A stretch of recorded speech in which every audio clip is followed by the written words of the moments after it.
Baik, kenalkan saya Adrian Putra dari Prodi D4 Teknik Listrik NIM 041.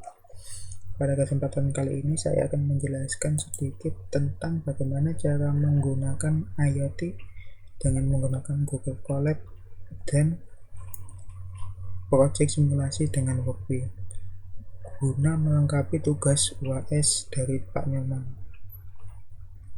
Jadi kita diminta untuk bagaimana cara dari sebuah permasalahan dari Desa Sukatani ini untuk mengendalikan sumber irigasinya.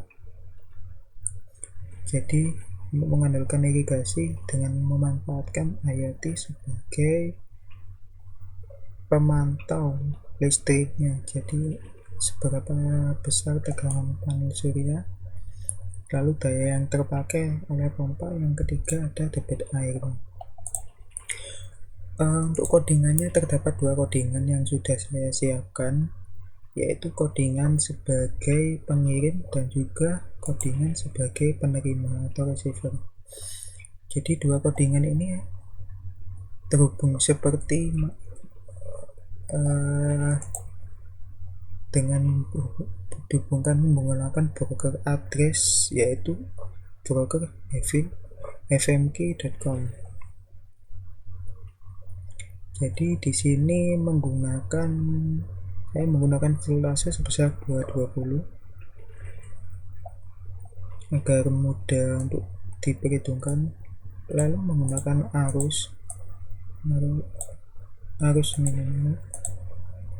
arus minimal dengan float ini seperti kita seperti integer, tapi float memiliki fungsi yang lebih banyak, seperti komanya akan mendetail. Lalu range sini akan di antara dari kode berikut ini. Lalu daya terpakai itu diambil dari volt, yang mana voltase sendiri yaitu 220 ini, lalu dikalikan dengan arus, yang mana arusnya yaitu menggunakan minimal dan antara ini. Lalu untuk debit airnya kita menggunakan sama minimal, float, dan range antara 10 sampai 3.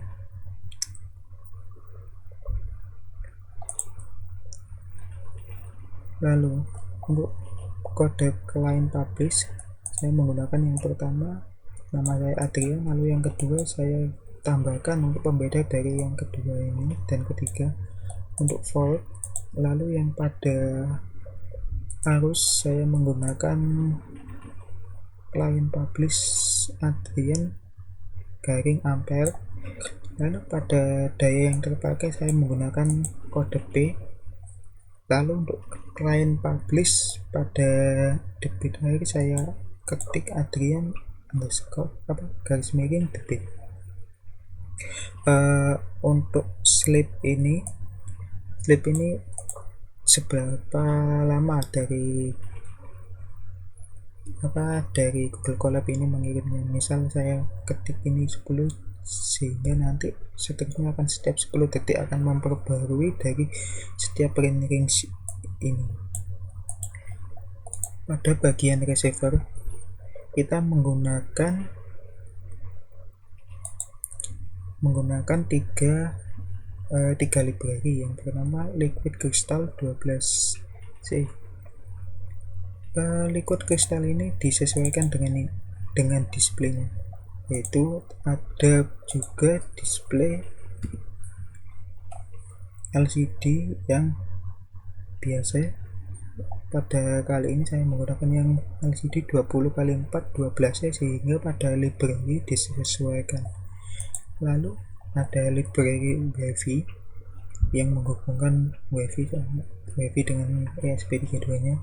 Lalu terdapat library PubSub client, yaitu library yang menghubungkan antara codingan dengan dengan walkway-nya gitu. Jadi dengan MQTT, jadi sebagai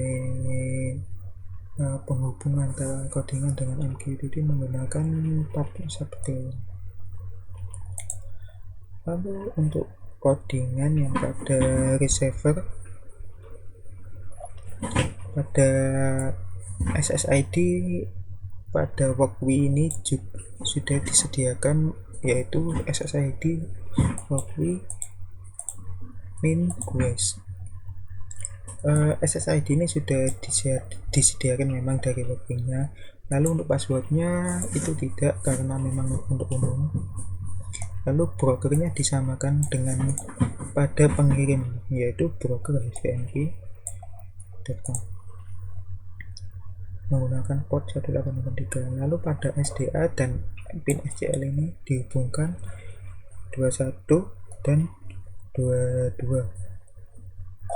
Lalu untuk VCC pada display dihubungkan pada 5 volt.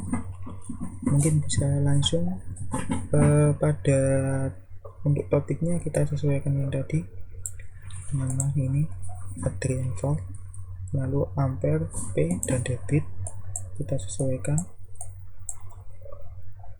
Lalu pada client sub ini juga ini disesuaikan agar bisa terhubung, karena sub client sama client subscriber ini terhubung antara satu dengan yang lain. Jadi kalau ini berbeda maka akan tidak bisa terhubung atau data tidak akan terkirim. Lalu pada subscribe ini juga harus disamakan. Kita coba simulasikan.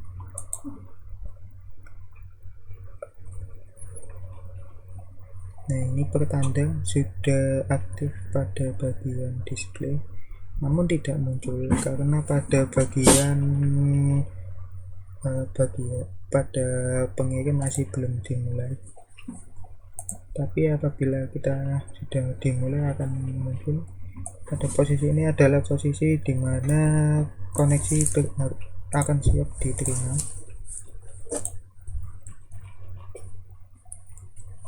Bisa dilihat data yang dikirim adalah data range dari, dan voltnya tetap 220. Setiap 10 detik akan muncul data yang baru dan akan dikirim.